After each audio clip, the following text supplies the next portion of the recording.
lupa like, komen, dan subscribe. Bismillahirrahmanirrahim. Assalamualaikum warahmatullahi wabarakatuh. Berjumpa lagi dengan saya di video kali ini. Jadi pada video kali ini kita akan membahas lagi mengenai skripsi ya. Jadi pembahasan kali ini yaitu mengenai mungkin hal-hal yang perlu disiapkan teman-teman sebelum mengikuti atau melaksanakan yang namanya ujian skripsi. Jadi ada beberapa hal yang harus dipersiapkan oleh teman-teman sebelum mengikuti namanya ujian skripsi untuk bagaimana bisa menjawab mungkin pertanyaan-pertanyaan yang diberikan nanti oleh penguji ya.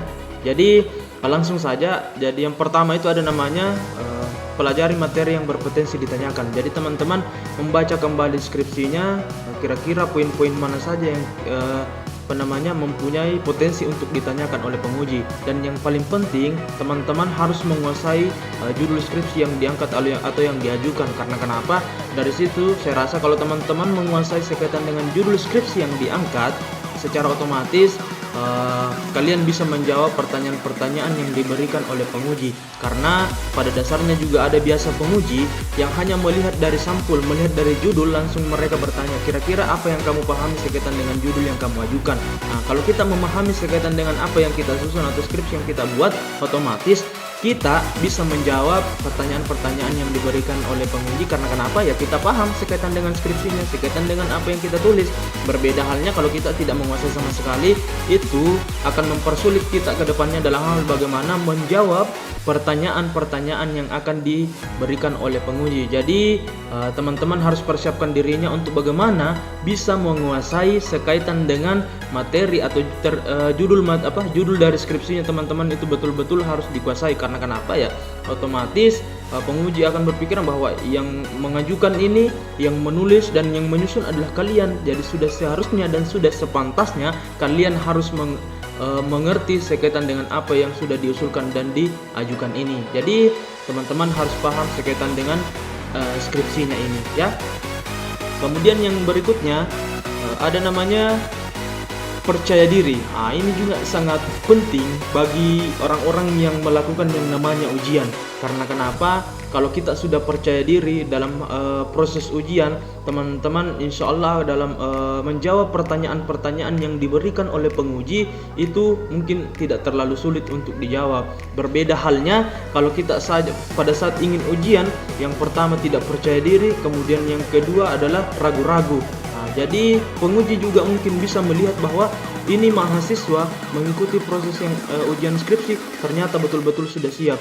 Pasti penguji juga melihat bahwa ini mahasiswa yang ikut ujian ragu-ragu, tidak siap. Pasti akan berbeda caranya presentasi, caranya menjawab orang-orang yang betul-betul percaya diri dalam hal mengikuti ujian skripsi dengan yang tidak sama sekali percaya diri dalam hal mengikuti ujian tersebut. Sehingga itu juga menyebabkan pertanyaan-pertanyaan dari penguji itu yang biasanya mungkin kita bisa jawab karena persoalan tidak percaya diri, padahal kita ini paham misalkan materinya, paham apa yang kita tulis, tetapi karena persoalan tidak percaya diri, semua pertanyaan-pertanyaan yang tadinya simpel itu sulit untuk kita jawab. Berbeda halnya kalau kita sudah paham materinya, apa yang kita tulis dan apa yang kita buat, kemudian dilandasi dengan yang namanya percaya diri, saya yakin dan percaya teman-teman akan lebih gampang, lebih menjawab sekaitan dengan pertanyaan-pertanyaan yang diberikan oleh penguji. Karena kenapa? Sudah paham materi, sudah percaya diri terhadap dirinya ya.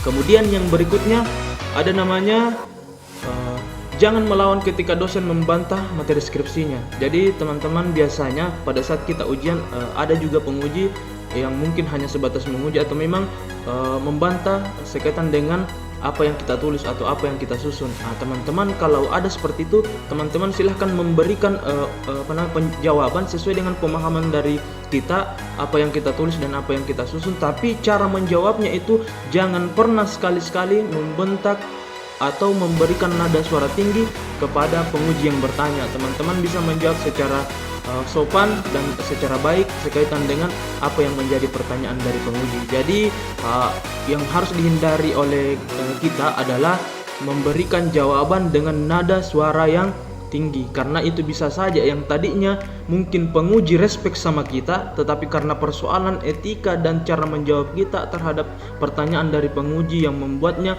menjadi tidak respect karena kita menjawabnya dengan suara nada yang tinggi, sehingga itu bisa menyebabkan kita dipersulit dalam hal proses ujiannya. Karena otomatis penguji itu bisa saja yang tadinya respect menjadi tidak respect, memberikan kita pertanyaan-pertanyaan yang bisa saja tidak ada ujungnya, sehingga yang perlu untuk diperhatikan teman-teman adalah bagaimana cara menjawab yang baik sekaitan dengan apa yang pertanyaan yang diberikan oleh penguji, kemudian kita jawab, memberi jawaban yang baik, sopan, sehingga itu tidak membuat para penguji yang bertanya itu tersinggung terhadap jawaban kita. Ya, gitu ya.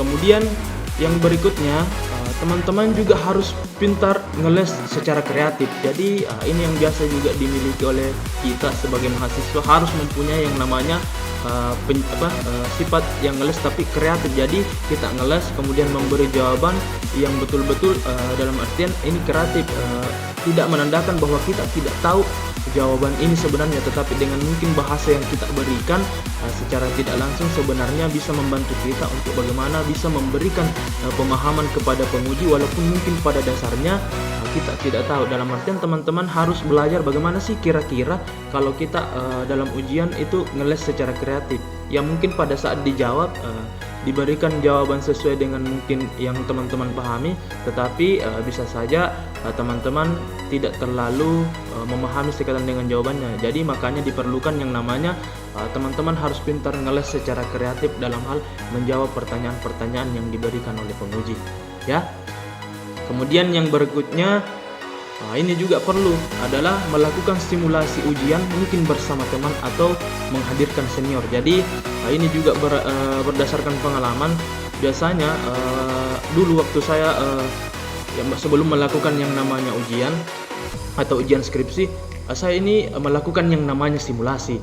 Dan alhamdulillah itu saya rasa mempunyai peran yang sangat penting dalam hal mungkin membantu saya dalam proses ujian nantinya. Karena kenapa?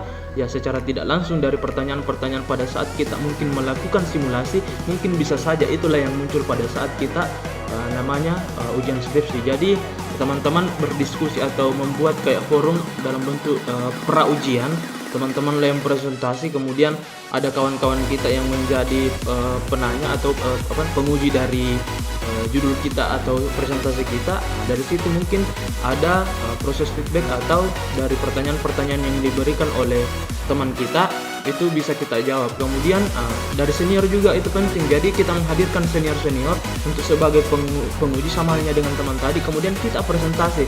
Apalagi senior-senior ini kan sudah paham dan sudah tahu sebenarnya pertanyaan-pertanyaan apa saja yang mungkin timbul pada saat ujian tersebut. Jadi mereka secara otomatis akan bertanya sesuai dengan pengalaman mereka untuk membantu kita bagaimana kita bisa memberikan jawaban sekaitan dengan pertanyaan-pertanyaan yang diberikan oleh mereka, karena mereka pasti berlandaskan dari pengalaman-pengalamannya dulu untuk bagaimana supaya supaya pengalaman yang sama dengan mereka itu tidak terulang lagi. Pada saat mungkin dia ditanya seperti itu mereka tidak bisa jawab, sehingga pada saat itu dia menguji kita atau ujiannya itu dia bertanya seperti itu, dia kita menjawab.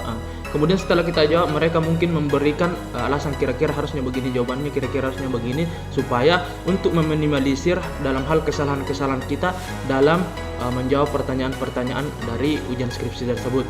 Jadi makanya itu perlu memang dilakukan yang namanya simulasi untuk bagaimana bisa membantu kita dalam hal untuk persiapan diri kita untuk menuju ujian tersebut. Karena secara tidak langsung pada saat kita ujian atau melakukan prasimulasi itu, yang pertama adalah yang pertama secara otomatis akan bagaimana mengkaji sekaitan dengan pemahaman kita, menjelaskan sekaitan dengan materi yang atau judul skripsi yang kita angkat. Kemudian yang kedua, bagaimana bisa membangun percaya diri kita dalam hal menjelaskan atau menyampaikan sesuai dengan apa yang kita tulis dan apa yang kita susun. Kemudian yang ketiga adalah bagaimana bisa membantu kita untuk menghindari atau bisa menjawab pertanyaan-pertanyaan yang mungkin bisa saja muncul karena senior bertanya dengan kita pasti berlandaskan yang namanya pengalamannya mereka juga. Itulah yang disampaikan ke kita, dan itu semoga kita bisa menjawab sesuai dengan mungkin pengalaman-pengalaman beliau pada saat mereka ujian. Jadi itu saya rasa sangat membantu untuk teman-teman. Jadi mungkin ini beberapa hal yang mungkin perlu dipersiapkan oleh kita sebelum namanya melakukan ujian skripsi.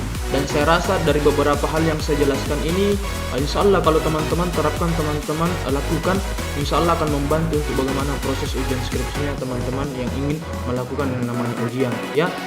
Jadi apa yang saya jelaskan dalam video ini, kalau memang masih ada yang belum lengkap atau teman-teman yang melihat video ini mempunyai pengalaman tersendiri dalam hal mempersiapkan dirinya untuk melakukan yang namanya proses ujian, bisa tinggalkan di kolom komentar untuk melengkapi atau menyempurnakan sekaitan dengan informasi yang saya sampaikan, karena mungkin masih banyak kekurangan dalam hal menjelaskan sekaitan dengan apa-apa saja yang harus dipersiapkan oleh kita sebelum kita melakukan yang namanya proses ujian tersebut. Jadi mungkin itu saja teman-teman, jangan lupa di like, di komen, di subscribe, serta di share kepada teman-teman yang lain. Semoga video ini bermanfaat untuk kita, terkhusus untuk yang ingin melakukan yang namanya ujian akhir. Terima kasih. Assalamualaikum warahmatullahi wabarakatuh.